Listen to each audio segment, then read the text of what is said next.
and this is Rene Rodriguez, and I want to welcome you to the Better 52 webinar series sponsored by BetterLoanOfficers.com. And if this is your first time, I want to welcome you here. This is a 52-week commitment that we've made to you guys.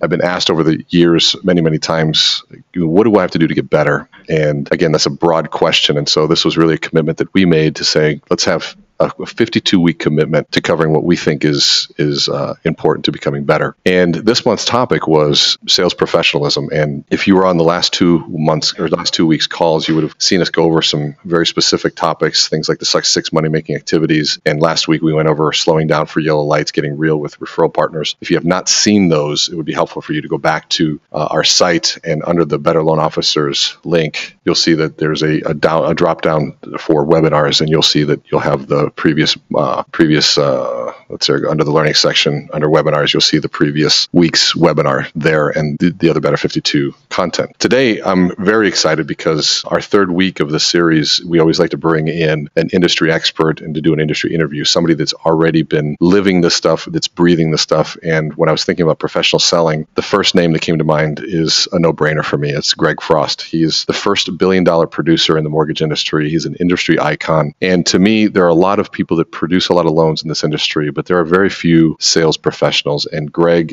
exemplifies every bit of, to me, what a sales professional is. And there's a difference between sales professionals and order takers. Order takers are people that facilitate transactions that would have happened anyways. And as we called them last week, we call them vending machines. Vending machines have a value to offer, but they don't build any value. They don't create any value. Sales professionals, they uncover value that's not seen. And in the industry, for those of you listening in here today, you've been through hell. You guys have been through refi booms. You've been through government regulation. You've been through the industry tainting a reputation. You've been through a lot, and there are a lot of customers out there that need your help and need you to uncover value that they are not seeing. And so today we're going to be covering specifically the 6 money-making activities, and we're going to be interviewing with Greg Frost here, division president and also the head of Frost Mortgage. And so we're going to be covering specifically how he incorporates the 6 money-making activities in his everyday conversation. So before we go into those, I'm going to run through what they are. But first, Greg, how are you doing today? I just want to make sure we get you.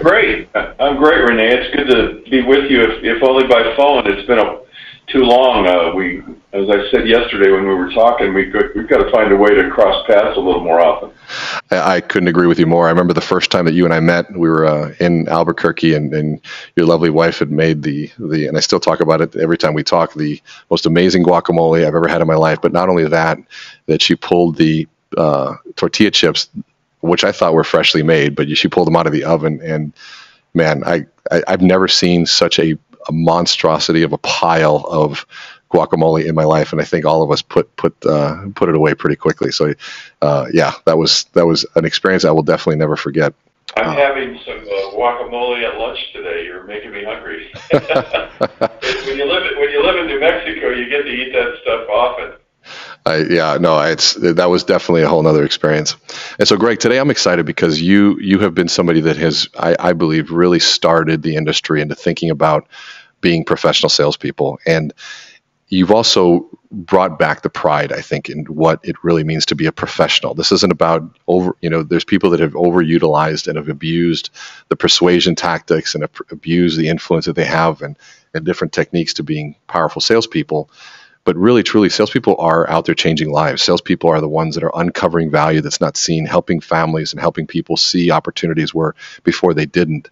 And in the mortgage industry, it's more important than ever that we know how to communicate value. And so I couldn't be more excited to have you on here today. Can you give us just, you've been in the industry now how long? Well, I started originating mortgages in 1972, right out of college. I went to work for a savings and loan. And actually, my first job at the savings loan was collecting bad mortgages. The president of the savings loan said, I want you to learn about the bad ones before I let you make any. And I worked for him for 5 years, and I talked myself into a job as president and CEO of a small savings and loan in Santa Fe, New Mexico. So I was 28 years old, and I was president and CEO of a savings and loan, which at the time was a record with the Federal Home Loan Bank. I think it probably still is because there aren't any savings and loans anymore. So I probably still hold the record. Yeah, we built that up and sold it in 1984, and in 85, after too short of a sabbatical, I went to work in the mortgage banking industry for a company out of Fort Worth, Texas, a Foster Mortgage, and then moved over to Bank Plus Mortgage. It was out of San Antonio, Texas, and then moved over to CTX Mortgage. I'm sure most people have heard of CTX over the years, out of Dallas, Texas, and then moved here with Primary Residential Mortgage out of Salt Lake City. And we're a division of Primary Residential Mortgage. I'm a division president and a corporate vice president. So we've been with a few folks over, since 1985, but it's 7 years in this relationship. Very happy with it. That's fantastic, and you've been there, you've seen it, you've done it all. So let's put our sales hats on and let's just have a great conversation today around sales. And in our last couple of weeks, we talked specifically about the 6 money making activities. When I was 18 years old and I went to go sell cookware, the first training I got was my sales manager stood up and said, "Rene, there's only 6 ways that you make money. Anything else you do is a complete waste of time." And he went through and he articulated those. And at 18 years old, I really don't ask any questions. I look and I hear and I follow. That's just how I was. I was very coachable. And I'm going to give those here in a second. We're going to put those up on the screen here shortly. But I'm going to give you those. And if you're sitting there with a pad of paper and a pen, I'd like you to write these down. And those 6 money making activities, because I'm going to go through each one of these, and then Greg and I are going to talk about specifically how you can implement these. And Greg has been doing these things. He's been doing these to the nth degree. And Greg, one of the things I love about you is that you give people tangible things that they can walk away with. And so that's one of the things we're going to be looking for today. And Greg is going to be giving us those tangible pieces. So I advise you to take a lot of notes. We are recording today, so you're going to have the audio of this available and the video available of this afterwards as well. So the first activity is prospecting. So I want you to write down prospecting as your first activity. And prospecting, of course, is the art of generating leads. That is your objective of generating prospecting. So prospecting is the activity. Leads is the result of that activity. And so once you have generated a lead, this is where people get confused, is what's the next activity? You have a lead, what do you do? And the next activity you have to do to move it down a sales process is to set an appointment. That's money-making activity number 2, setting an appointment. So you have prospecting to generate a lead and then setting an appointment. Now, the goal of setting an appointment is very simple. A lot of people get confused in what the goal is. It's really simple. It's to get a date, a time, and a place. And a lot of times people get caught up in trying to add value. A lot of people get caught up in trying to sell the product or sell the service. But really the goal is to get a date, time, and a place. And I think you can see on the screen here the 6 money-making activities. And so once you set an appointment with that person, then you have the ability to go and present value. This is a presentation. This is where you're going to deliver some sort of value proposition. What makes you different? How do you stand apart from the rest? What is it that you're offering? And some value propositions, they differ all the time. I remember, like 5 years ago, there was the 4 or 5 years ago, the $8,000 tax credit. And we helped people come up with what we call the $1 Million Challenge and showing people how to generate that tax credit. There's all sorts of things out there that you can generate to present value. To a realtor, the value sometimes is to show how you're going to deliver a world-class experience, or how you're going to generate leads, or how you're going to manage leads, how you're going to market. It all depends on what your audience needs. So presentation of value. The goal of presentation of value, though, when I talk about the goal, it's the step in between each one of these activities. So remember, prospecting, the goal is to generate a lead, and then you set an appointment with that lead to get a date, time, and a place, and then you have presentation of value. The purpose of presentation of value is to show that you're credible, differentiate yourself, and gain their trust. Imagine going on to money-making activity number 4, which is gaining commitment or closing the deal. If you aren't different, you're not credible, and they don't trust you, it's just not going to happen. Because I get people asking me, "Rene, show me some of those closes that you have." And what we talk about all the time, if you're really needing to focus too much on closing, that means that you've missed out on a presentation to be able to preempt some of those pieces. So we've got prospecting, setting appointments, presentation of value, gaining commitment. And once you've gained commitment, the goal is you have to have some sort of signature or skin in the game, something that shows that the client or the realtor is committed to you in some way, shape, or form. And so you've got gaining commitment. The goal is to have a signature, skin in the game. Then you can enter into the aftercare and follow-up. I want you to think about it this way. In the presentation of value, you're making a promise to the client. In the gaining commitment phase, they have agreed and they've bought into your promise. In the aftercare phase, which is step 5, this is where you deliver on your promise. This is where you send thank you cards. This is where you, and Greg's going to show you some fantastic things that he does. Literally, I think pave the way to even think along these lines for the industry. But how do you to create raving fans and wow experiences? And how do you wow somebody? Usually it's just listen. Something very simple we'll come back to. And then once you've wowed them, then money-making activity number 6 is getting referrals. And once you've done that, you can go back up to number 2, set an appointment with that referral, and you begin the process all over again. So to recap those, and then Greg, you and I can begin, is prospecting, setting appointments, presentation of value, gaining commitment, aftercare, and getting referrals. So this is also a sales process. This is the anatomy of how sales happen. You cannot generate or close a deal, or you can't get a referral if you haven't wowed people. And if you haven't done that, if you haven't closed somebody, that means that you can't present to them. And all of these things are dependent on one another. So let's begin with that. So Greg, talk to me a little bit about what you believe about prospecting, and then let's end with a tool or something tangible around prospecting. Well, absolutely.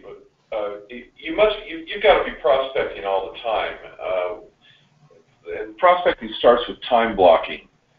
And if it's not on your calendar, it's not going to happen. So one of the things I'm a big proponent on is having my day time blocked every 30 minutes, and to take care of the activities that I need to be taking care of so that I can time for prospecting, okay? And I find that if it's not on my calendar, it doesn't happen.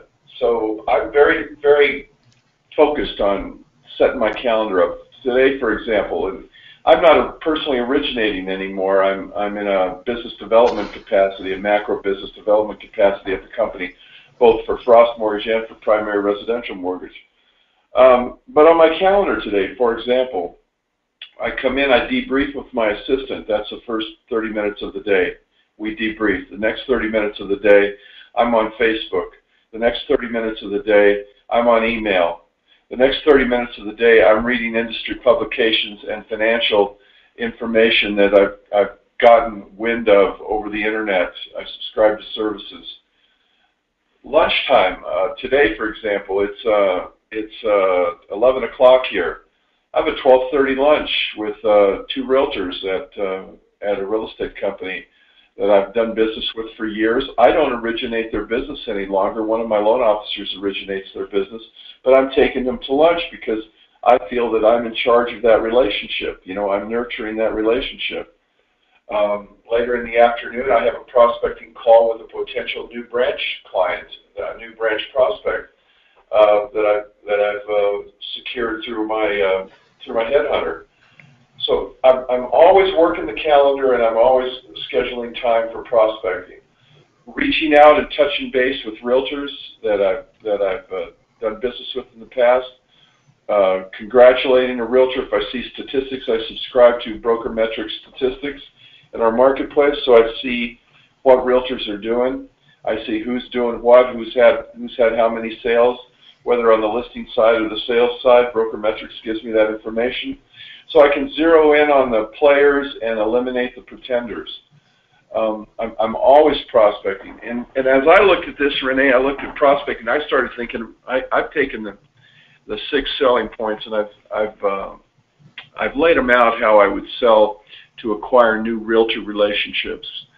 So in the prospecting column, the tangible that I'll give you right now is take all the real estate referral partners that you have right now, write them down on a list and set a goal to meet with every single one of them and prospect them at your meeting. And I always do things over breakfast or lunch. That's just my style. I think it makes for good communication, good conversation, and good prospecting. So I will take my referral partners out to breakfast or lunch. And today with Buddy and Mary Romero, as I said, I'm not originating with them anymore, but one of my loan officers is.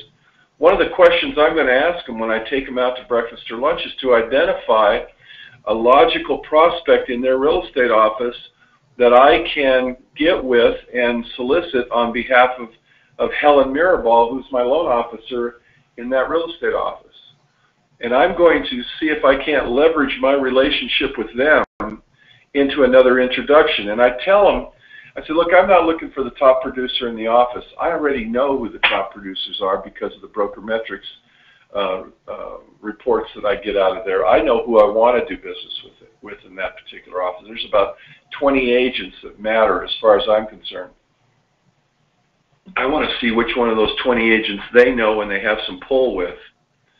So when I come out of my lunch today, and I'm going to go do it here in an hour, when I come out of my lunch today, I will have identified somebody in that office among the top 20 realtors, and not necessarily the top realtor. I prefer number 18, 19, or 20. And I ask them, I say, do you have somebody in your office that you think I might enjoy doing business with as much as I enjoy doing business with you? I'm looking for an up-and-comer, somebody that you feel has a lot of potential. I'm going to know, because of my broker metrics report, when they tell me somebody, whether or not they're in the top 20 yet. I'll go back and research, and I certainly know the names of the top 20. If they're not among the top 20, I'll go back and research and see if it's worth carrying forward. If they're in the top 20, I'm going to know immediately. But what I do is I ask them if they won't introduce me to them, and I offer to go to lunch, all of us together, the two of them, myself, and this real estate agent that they've identified. And I ask them if they won't introduce me to them, and if they won't come to lunch or come to breakfast with me, with them, so I can meet them and get to know them a little bit. And invariably they say yes, and I will get a lead today, I promise you. And they'll set the appointment for me. All I have to do is come and show up and pay. And they'll come and they'll set the appointment for me, and we'll set the appointment to meet, either at breakfast or lunch, and then I'll execute on my plan. Now, presentation of value. Well, even before you go on to that, I just want to even just reiterate here. Here's what I love about what you're saying here is, one, it is clear, without a shadow of a doubt, that prospecting is a major part of your day. I mean, so clear that you even said you plan for it, you schedule your calendar for it, even before you need to. It's already on your calendar. I mean, so it's crystal clear that prospecting, even after so many years of being in this business, it's still the first thing that you're doing and the thing you're thinking about all the time. Absolutely. Absolutely. If you're not growing, you're dying. I love it. And then what I also heard you say is that you use a service called Broker Metrics. Is that a service that you use? Yes. Real estate agents and title companies have used it for years to identify real estate agents in a marketplace that it pulls the statistics out of the local MLS, out of the local board of realtors, and you can find out how much business a particular real estate agent has done. You can find out, you can break it down by listings that are sold and sales sides of their transactions, and total volume both in units and in dollars. So it really allows you to identify the players and get rid of the pretenders and just focus on the people that matter in the marketplace. And I'll give you a couple of statistics. It's called Broker Metrics. You can find it online. I'll give you some statistics. In most of these real estate companies, we look at this report every week. In most real estate companies, in fact, there's one in town I'll point to right now, has over 600 agents. This is a big real estate company. Number one real estate company in the marketplace, has over 600 agents.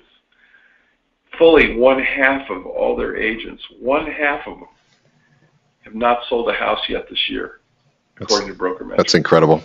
And just on that piece, I want to tie that down for a second. Last week we talked about getting real with referral partners, and what we talked about, Greg, was saying, if you don't have the courage to point out a yellow light, a lot of times people won't even ask the question, or they won't do the research to find out what kind of production they're doing, and they'll end up after 6 months, 10 months of the relationship, getting a red light, meaning that they realize that there's no business going to come from this person.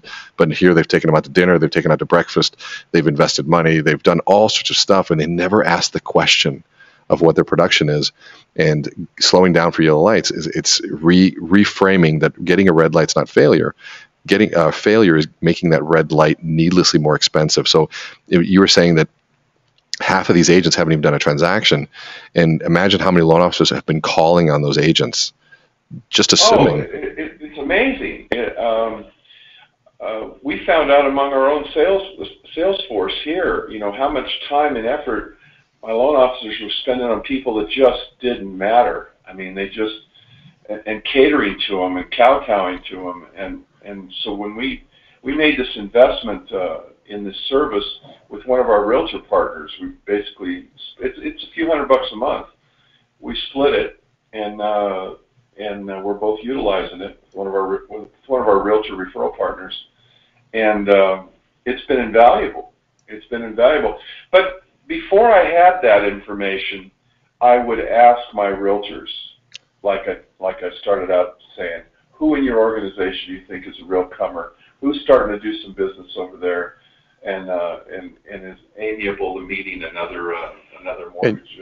And you know what I liked about how you said that too, Greg? Sometimes those things go unnoticed. Is that your specific words were, can you identify a logical realtor for me to work with? And that word logical, I think, allows you to say, and there's an underlying message there of somebody that's actually doing business, somebody that, and I loved how you said, somebody that I would enjoy doing business with as much as I enjoy doing business with you, because you've already serviced this realtor, you've already shown that you can deliver, and there's nothing wrong with, at that point, asking who else might just make sense to work with. And instead of just saying, who else should I work with, or who else is there that I can work with, there's a bunch of people that you can work with.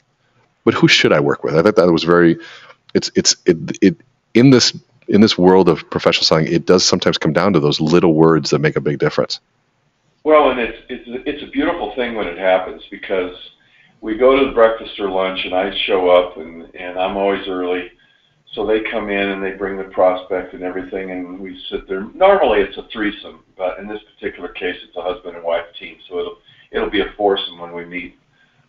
When I meet with whomever they're referring to me, and they're salesmen, so they come in and they know why they're there, and they come in and I make nice and I introduce myself to the person, and I talk about what's good on the menu, and we get the meal ordered, but the realtor knows why they're there. My referral partner realtor knows why they're there, and they immediately put their sales cap on and give me a 10-minute infomercial testimonial of how wonderful I am and how they've been doing business with me for years,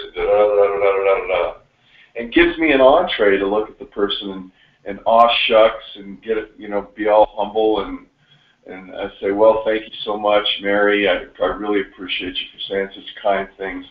And I'll look at the prospect and say, Jim, I said, I'd asked Mary and Buddy here a couple weeks ago if they didn't know of somebody in the office that they had high regard for and thought were real professional, and thought that they would benefit by my services, and thought that I would benefit by meeting you, and that's the reason why you're here.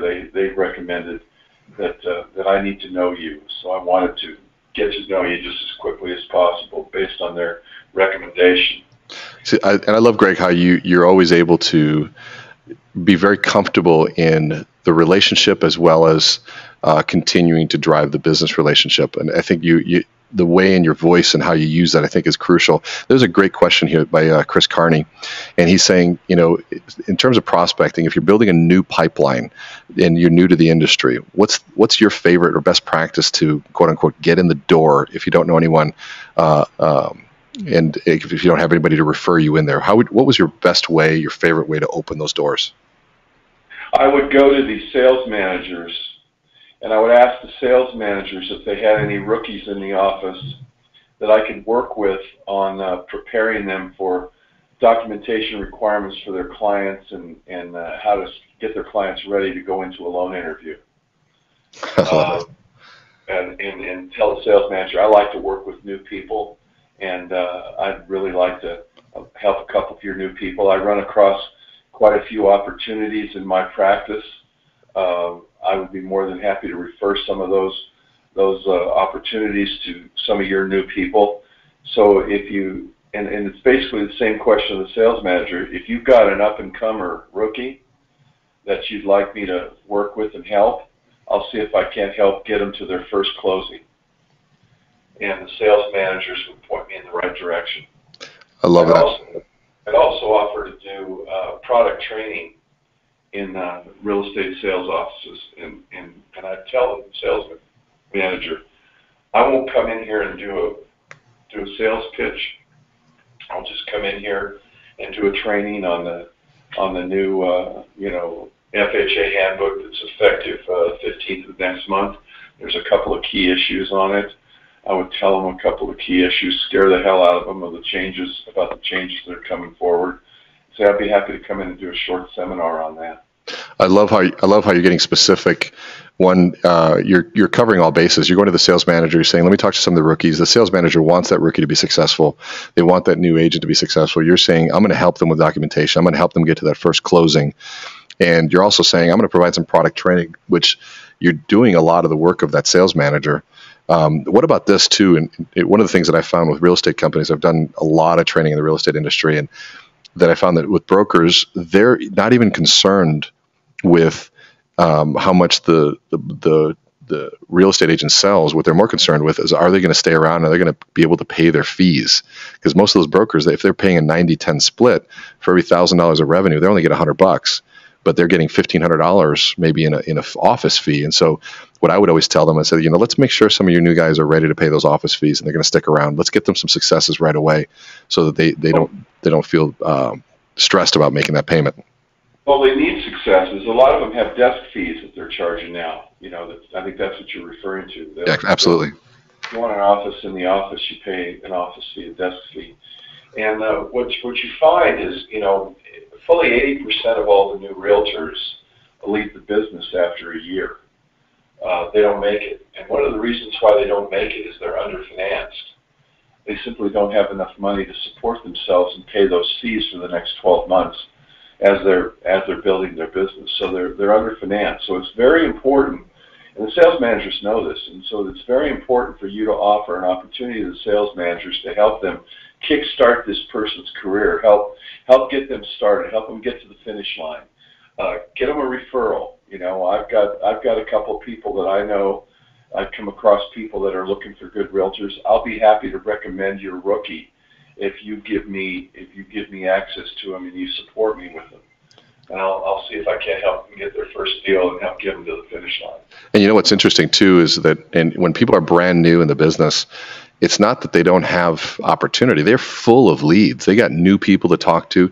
They just don't know what to do with those leads. And so if you're the one helping that rookie, you might be helping them manage maybe these 6 money-making activities, teaching them, new real estate agent, Mr. and Mrs. New Real Estate Agent, let's look at what the 6 steps are, and I can help guide you through what it looks like to get these deals closed. And if you're the one helping them track and manage those leads, guess who they're going to want to pre-approve all of those leads too. So this 6 sales steps that you have laid out here it's a perfect transition to the real estate business. And somebody come in with your flyer material here and sit down and go through with a new realtor these 6 steps. I think you'd be very successful. I think you'd build immediate credibility and establish some authority with them. Absolutely. And for those, Brian and I, we're going to be posting a video of me going through these 6 activities here in the next 48 hours. So make sure you keep coming back to the Learning Center at BetterLoanOfficers.com to find more of those videos. So Greg, I know you and I could talk about prospecting literally. This is a 3-day workshop just around prospecting, but let's move on to setting appointments. And let's just go into some specific tangible tactics that you use to get people to commit to meet with you. Because let's say you've generated leads, and now how do you get them to meet with you?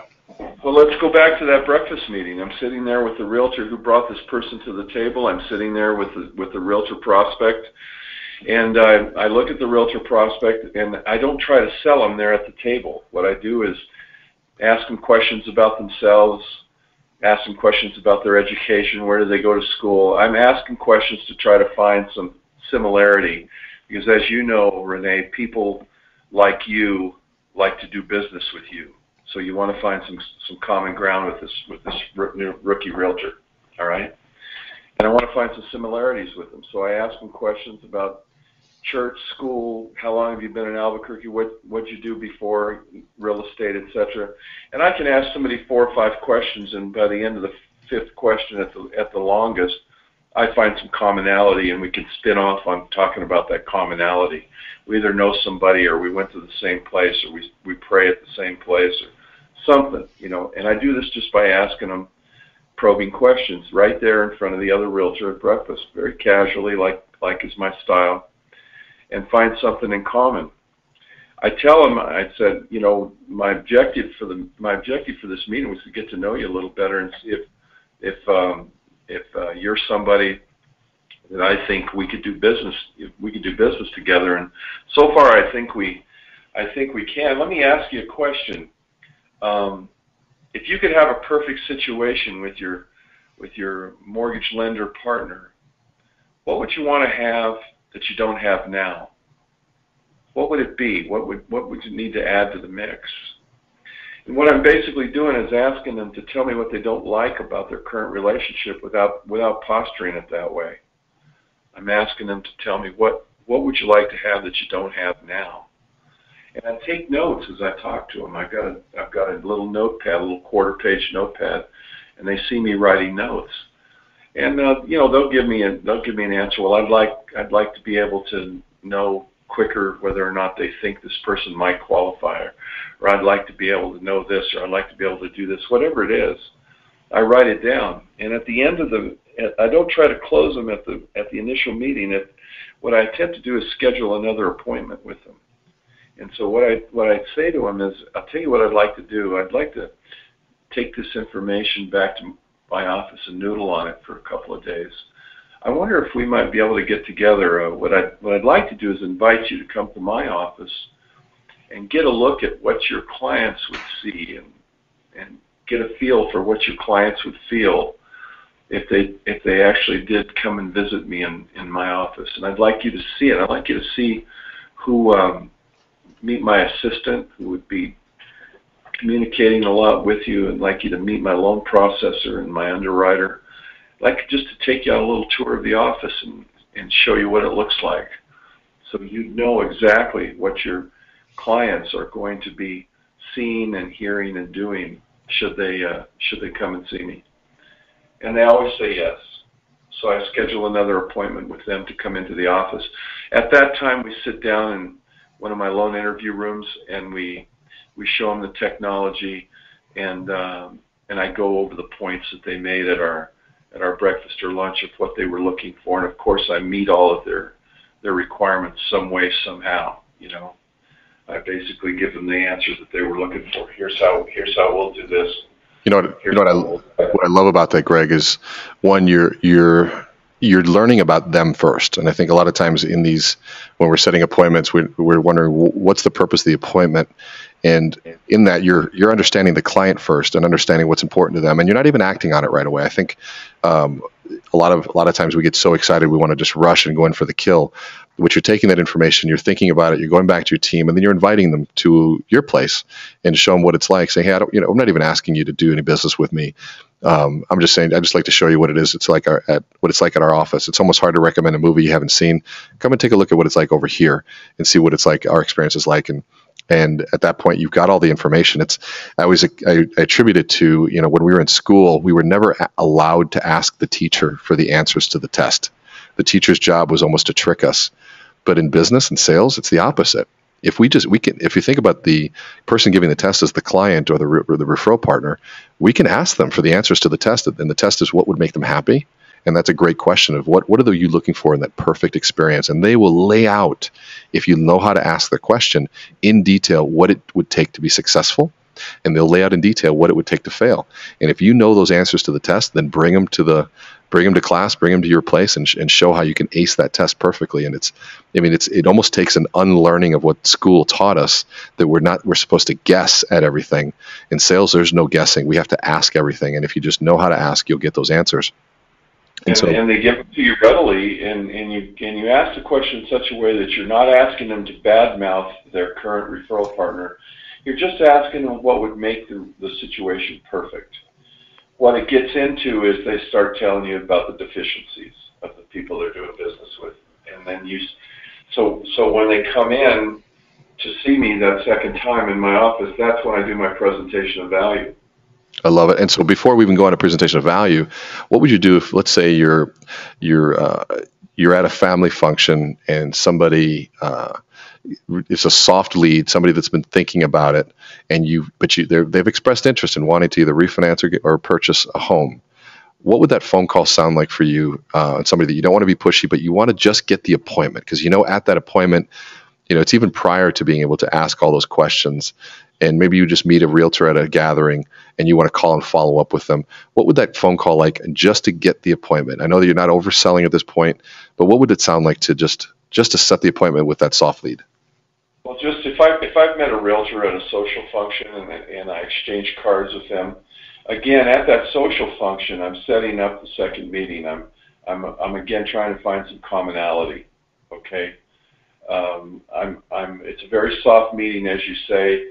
It's just like meeting anybody new, whether they're a potential referral partner or not, or a potential lead or not. It's like meeting anybody new. You ask questions to find out about the person. And, Dennis Whaley will tell you, the person that asks questions of an individual and seems interested in that individual, appears to be interested, that person is going to be perceived by the other individual as very humble, very a great communicator.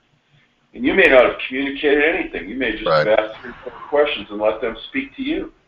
And even in your place of authority around influence too, Greg, with Dr. Cialdini, it's getting us to stop thinking about how can we be liked, but really how can we start liking the prospects and changing the focus to really taking an interest in what's important to them, and what can we do to really like them.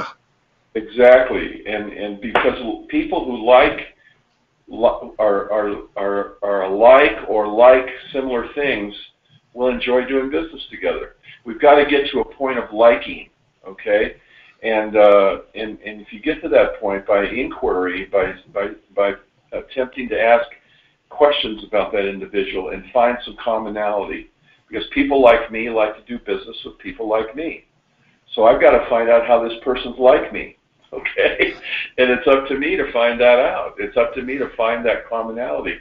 So I will draw on that commonality that we found, what little commonality we may have found at that soft meeting, when I call back, and I will refer to it. I say, Jim, I told you I'd give you a call back. I wanted to offer you my services. You had mentioned that you were looking to buy a new house, and I finance houses. That's what I do, and I thought you might be somebody I would enjoy doing business with, so I came a compliment right off the bat, and thought I would follow up to see if you're ready to explore financial opportunities. We've got several, but it's really not something to talk about over the phone. It's not something surely not something to talk about at a party. I do business in my office, where I have all of my resources at my fingertips to be able to assist you, and I'd like to invite you to come in and meet with me, and let's see if I can be of assistance. And you know what? I just want to give perspective again. Everything that, if you're listening to this and you're saying to yourself, wow, this stuff's so basic and so easy, it is. And we're talking to somebody who, Greg, when I met you almost close to 10 years ago, you were way even earlier than that, already had been the first billion-dollar producer. And so these techniques, these basic things, you carry them out at an extraordinary level, and you carry them out at a consistent level. And so I just want to give you perspective. These are the things when it comes to selling, building relationships, building rapport, influencing behavior. This is what it comes down to. And so just keep that in mind as we're going. These are some of those basic pieces. And so what I'm hearing is, at that phone call, is reference what the point of connection was, and make it real simple, and make it very simple, and say, hey, it was super, it was great meeting you there, and I enjoyed our conversation, and I know that it's an exciting time that looking at purchasing a home. I know that right now interest rates are low, but again, they change on a daily basis. But I'd love to learn more about what your goals are, and this is typically where I like to meet and get them to come into that piece. You're not overselling, you're not doing anything, you're just getting the date, the time, and the place. And so when it comes to the next one, presentation of value, This is where somebody has agreed to meet with you, and now they're saying, okay, well, why am I going to do business with you? And part of your presentation of value is doing the needs analysis, where you're uncovering the needs of that client, but now you're delivering something. And one of the things that we always talk about is that there are 5 things that need to happen. And if you got a piece of paper and a pen, I want you to write these down as well. And Brian, let's make sure that we get the visual out on the website and the blog post for this. But the 5 sales that need to happen anytime you're in a presentation, they got to buy off on 5 things. One, they got to buy off on you. Do they like you? Do they trust you?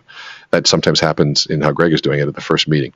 Second, they got to buy off on your company, because the company is what builds keeps the promise that you make. They may like you and trust you, but if the company has a negative reputation, or there is no company to support it, people are going to be questioning. It's like saying, hey, I'm going to do your loan. Well, what's the company? Well, it's just me and my buddies. We're going to pool our money. No, people are going to move forward. Even though they trust you, there's no company to back it up. Third thing they need to buy off on is the investment, or the cost. And that cost isn't just about the price. It's about time expended and risk. Especially with dealing with realtors, it's about risk, because you're not asking people to spend money with you. It's about, can I risk my time, my relationships, my referrals, my reputation with you? So question, do I like you and trust you? Does the company, can it keep your promise? And does the solution you're offering, does it solve my need?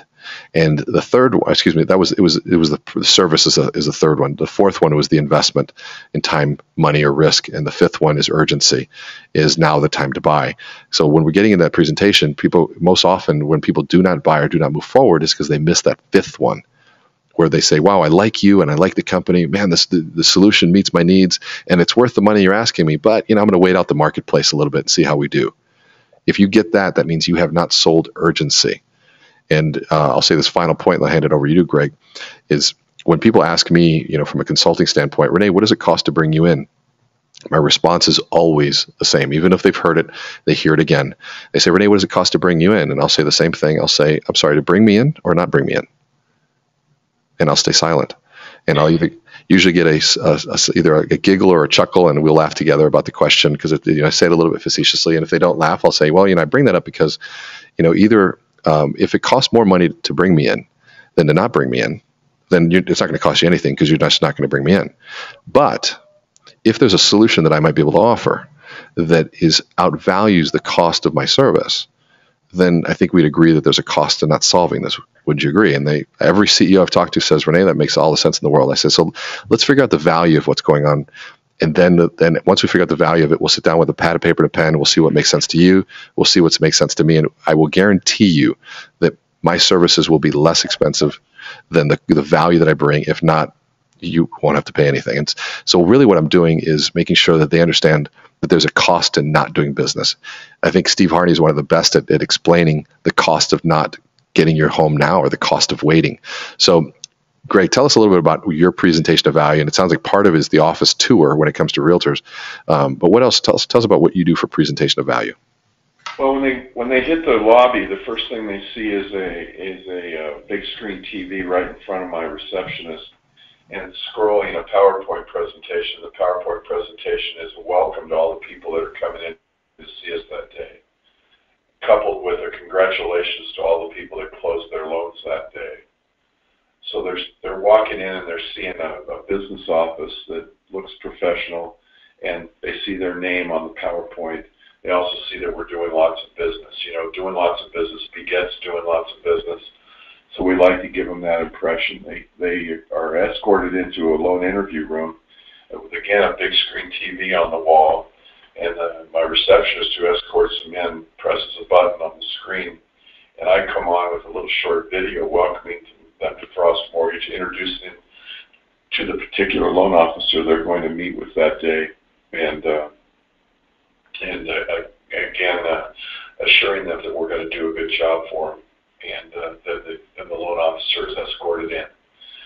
If I was going to do it myself, so we really try to have the Frost Mortgage experience for people when they come in. We like to invite them in. We're doing a lot more business over the internet, I have to say. But we still do a lot of business face-to-face. We like to invite them in. And my feeling, Rene, going back to inviting realtors to come in and meet with me, my feeling is if they agree to come to your office, they've already made a significant commitment towards moving forward with you in a relationship. It's a way to qualify them, okay? It's a way to qualify the prospect. If we go to breakfast, we have a good time, we get to know one another, I find points of likeness, okay? And they agree at that point in time to let me noodle on what they've got, what would make a perfect relationship with them, and to call them back next week. I call them back next week. If they agree to an appointment to come into the office, I know I'm a big step towards closing the sale, because to get somebody to get in their car and drive over and find you, find your parking lot, come into your lobby, etc., it's a big commitment of time for any realtor to make. So that's a commitment that I like to have them make right up front. It's a closing commitment.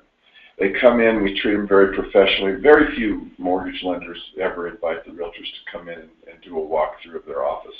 It's a unique thing that we do. They go into our interview room and they see the fact that there's nobody sitting behind a laptop, nobody sitting behind a screen. The screen's on the wall. The application is taken on with Bluetooth on Encompass 360 on the wall with a 40-inch video screen, so they see exactly what's going on in their application. There's no looking around trying to see what the loan officer's looking at on their computer. It's all very upfront. I forget the word Chris likes to use, but it's transparent. Everything's transparent. I show them this, and I explain to them how their customer is going to be treated when they come in here. And I explain to them that our business is based on referrals, and our value proposition is communication. And I share with them our weekly status reports that we proactively send to them via 3 Media. And I explain to them that we're going to keep them informed and advised every step of the way. I explain to them about our upfront underwriting system, where their loan will go into underwriting within 4 working days of loan application. And we basically hit our value proposition. Then I would hit their check marks with the things that they had told me that were important to them to have a perfect relationship. And I would somehow find a way to meet every one of their requirements and set expectations at that point on how a transaction would work should they choose us to do business with them. So Greg, I just want to make sure that, because we got about 11 minutes, I want to make sure we cover the other ones too. But just to hit on that, I thought what's huge that you said there is not only are you walking them through how the transaction is going to go, but you're also doing the checkpoints on things that you uncovered in the needs analysis, in that basic question of what's perfect. And so you asked that in the beginning, but you're never forgetting that. You're constantly coming back to that. And I think in the old days, and we used to call those the hot buttons, and where you're constantly pressing those hot buttons when you uncover them in the beginning in that presentation. Reminding them why they agreed to come see me in the first place. I love it. I love it. And so as we go, because I want to make sure we hit these other two, and again, we should have known better. You and I can talk about this stuff forever. In closing the deal, it's very simple. I ask them, I say, I don't expect you to do all of your business with me and commit at this point in time to do all your business with me. All I would ask you to do is refer me one borrower transaction a month for the next 90 days, and let's see if we like each other. Let's see if we work well together. I think we will. But I'm not going to ask you to deviate from what you're doing now. I'm just going to ask you to refer me one borrower referral a month for the next 3 months. And they typically agree to that, because most realtors don't realize, hell, Rene, most realtors, 12 buyer referrals are all they have in a year. Right. They don't realize that they're committing me all of their business. I'm telling them I'm not going to ask you for all their business, but in many cases I am asking them for all their business. But I've taken it down to one referral. So here we've had breakfast or lunch. They've come to my office, and I'm looking at them, and I'm sitting here in front of this microphone right now, holding my finger up, one finger. I'm just asking them for one referral a month. gee whiz, anybody could do that. And in their mind, that's easy. In their mind, they don't realize their real numbers, and they don't know that that's 100% of their buyer-controlled sales or 75% of their buyer-controlled sales. So I'm asking them, I don't want you to give up what you're doing. I just want you to agree going forward to give us one referral a month. Well, then, if they agree to that, Rene, I have that number one to refer to every time we call, every time we talk, Absolutely. every time we measure from then on through the next 90 days. What I love about that is that you're giving them something tangible. It's number specific, so they're saying just one, and one is never daunting. I mean, I did hear a statistic that most realtors generate but even though they don't recognize it, 25 leads a month, they only work with 2 or 3, but they lose sight of the other 25. And so if you're getting them to recognize what those leads are, you're going to start getting those. And so as we close out, I want to end, Greg, with what I still think to be one of the most powerful pieces, which wraps up aftercare and getting referrals all in the same time. And that's your fruit basket strategy. And I can't tell you how many times I've heard it, and people here on this call probably have heard it, but it is so powerful. And so tell us in the shorter version, and I'm going to try to put that video you just did with the Mortgage News Network on there as well, so people can get that. But tell us about your fruit basket and specifically with the importance behind the timing and all of that stuff. This covers the aftercare and referrals. The timing's critical, okay? And the timing is a lot of people take closing gifts to closing, or they send closing gifts afterwards to their clients. And at closing or after closing is the wrong time to send a gift. Your objective of the gift is certainly to say thank you, but your major objective is to get a referral. Okay, so at closing, they don't have time to give you referrals. Once they walk out of that title company, they've got to go pack, they've got to move, they've got to unpack, they've got to set up their new house. They're going to be busy for the next 3 months, and they will not have time to help you build your business. The time to secure the referral is at loan approval. They're never going to love you more than they love you at loan approval. Okay, so what you want to do is you want to leverage your loan approval when you're notifying them if their loan's approved, and leverage that day and the time after that day to seek and acquire your referral. I do this with sending a fruit basket to their place of employment the Monday after their loan's approved. I don't care when the loan's approved the previous week, the fruit basket shows up on Monday. Okay? I place a call on Tuesday. The call goes something like this. Mr. and Mrs. Jones, this is Greg Frost calling. I just wanted to congratulate you one more time, because we've already told them their loan's approved. Just want to congratulate you one more time on your loan approval and see if you got the fruit basket that I sent you. And of course they say yes, and I send it to their place of employment. If you don't work, you don't get a fruit basket, okay? So it goes to their place of employment. I don't send them to the houses. The reason for that is there's no personal influence group at a home. The personal influence group is at the office. I send a fruit basket as opposed to cookies, candies, cashews, or anything else, because you can't take a fruit basket and stuff it in your drawer and hoard it. If you could see me, you'd know that I've hoarded a lot of cookies, candies, and cashews over the years. Nobody ever got to see them.